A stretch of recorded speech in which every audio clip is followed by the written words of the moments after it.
নিজের জন্মদিনে বংশিয়ারির দৌলতপুরে 10 শয্যা বিশিষ্ট হাসপাতাল তৈরির কাজের শিলান্যাস করলেন ক্রেতা সুরক্ষা মন্ত্রী বিপ্লব মিত্র। সোমবার বেলা 4টা নাগাদ একটি অনুষ্ঠানের মধ্যে দিয়ে বংশিয়ারি ব্লকের দৌলতপুর এলাকায় হাসপাতাল তৈরির শিলান্যাস করা হয়। প্রায় 4 একর 78 শতক জায়গা জুড়ে গড়ে উঠবে হাসপাতালটি। ফিতে কেটেও নারকেল ফাটিয়ে হাসপাতাল তৈরির কাজের সূচনা করেন ক্রেতা সুরক্ষা মন্ত্রী বিপ্লব মিত্র। মন্ত্রী ছাড়াও উপস্থিত ছিলেন গঙ্গারামপুর মহকুমা শাসক অভিষেক শুক্লা, দক্ষিণ দিনাজপুর জেলার মুখ্য স্বাস্থ্য আধিকারিক সুদীপ দাস, দক্ষিণ দিনাজপুর জেলা পরিষদ সদস্য সুভাষ ভাওয়াল সহ আরও বিশিষ্টজনেরা। প্রায় 50 বছর ধরে এলাকার লোকজন হাসপাতাল তৈরির দাবি জানিয়ে আসছিলেন, কিন্তু নানান কারণে হাসপাতাল গড়ে ওঠা থমকে গিয়েছিল। দীর্ঘ টালবাহানার পর অবশেষে সোমবার নিজের জন্মদিনে দৌলতপুর 10 শয্যা বিশিষ্ট হাসপাতাল তৈরির সূচনা করলেন রাজ্যের ক্রেতা সুরক্ষা মন্ত্রী বিপ্লব মিত্র। এটি খুশির হাওয়া ছড়িয়েছে দৌলতপুর জুড়ে। এলাকার মানুষের সুবিধার্থে 10 শয্যার হাসপাতালের জন্য মোট ব্যয় 1,37,82,791 টাকা বরাদ্দ হয়েছে। তবে দৌলতপুর এলাকায় এই হাসপাতাল তৈরি হলে এলাকার লোকজনের অনেক সুবিধা হবে বলে জানান এলাকাবাসীরা। বর্তমানে ওই এলাকার কেউ অসুস্থ হলে প্রথম অবস্থায় বুনিয়াদপুর কিংবা গাজল হাসপাতালে নিয়ে যেতে হয়। তবে দৌলতপুর এলাকায় এই হাসপাতাল তৈরি হলে প্রাথমিক চিকিৎসার জন্য কাউকে আর রশিদপুর হাসপাতালে যেতে হবে না। আমি দৌলতপুরে এসেছিলাম। আমার বিধানসভার কেন্দ্রের মধ্যে অবস্থিত জায়গাটা, এদের দীর্ঘদিনের একটা দাবি ছিল, 50 বছরের উপরে এখানকার মানুষের দাবি ছিল যে এই জায়গাতে একটা হেলথ সেন্টার তৈরি হোক, যাতে এখানকার মানুষরা প্রাথমিক চিকিৎসার সুযোগটা এখানটায় পেতে পারে।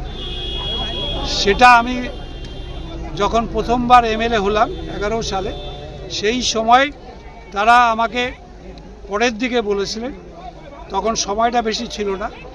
তা আমি তাও বলেছিলাম যে আমি যদি নির্বাচিত হয়ে আসি পুনরায়, তাহলে অবশ্যই আমি দেখব যাতে এখানটায় আমরা হেলথ সেন্টার বা স্বাস্থ্যকেন্দ্র আমরা করে দিয়ে যেতে পারি। তো আমি পরের বার যেহেতু ছিলাম না এমএলএ হিসাবে, সেই জন্য আমার করার সুযোগ ছিল না। কিন্তু আমি 21 সালে জিতে আসবার পর এবং মন্ত্রী হওয়ার সুবাদে আমি যেহেতু কথা দিয়েছিলাম এবং সেটাকে আমি রূপায়িত করার ব্যবস্থা করেছি এবং মাননীয় মুখ্যমন্ত্রীর কাছ থেকে এখানটায় এই 10 বেডের হাসপাতাল এটার জন্য স্যাংশন এনেছি এবং প্রাথমিকভাবে 1,37,82,791 এটা ফার্স্ট অ্যালটমেন্ট, এটা অলরেডি চলে এসছে এবং আমরা আজকে আনুষ্ঠানিকভাবে এটার উদ্বোধনটা ঘোষণা করলাম এবং আমাদের এর টেন্ডারও হয়ে গেছে এবং টেন্ডারের ওয়ার্ক অর্ডারও হয়ে গেছে। যে কন্ট্রাক্টররা পেয়েছে তারা এই কাজগুলো করবে এবং এগুলো রূপায়িত হবে আগামী দিনে। এবং আজকে দৌলতপুরেও থেকেও আমরা 512 নম্বর যে জাতীয় সড়ক, সেখানটায় দৌলতপুর থেকে বুনিয়াদপুর ভায়া বাগদুয়ার দৈর্ঘ্য হচ্ছে 18.20 কিলোমিটার।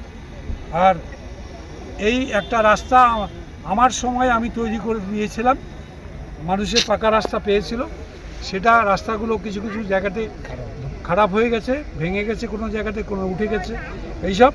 সেই জন্য রিপেয়ার করার জন্য আমাকে দাবি জানিয়েছিল ওরা। আমি সেখানটায় আমাদের মাননীয় মুখ্যমন্ত্রী মমতা ব্যানার্জিকে বলে এখানটায় পথশ্রী প্রকল্পের মধ্য দিয়ে এটাকে রিপেয়ার করার জন্য টাকা 5,46,99,019 টাকা এটা স্যাংশন করিয়ে দিয়েছি। ব্যুরো রিপোর্ট, উত্তর বাংলা সংবাদ।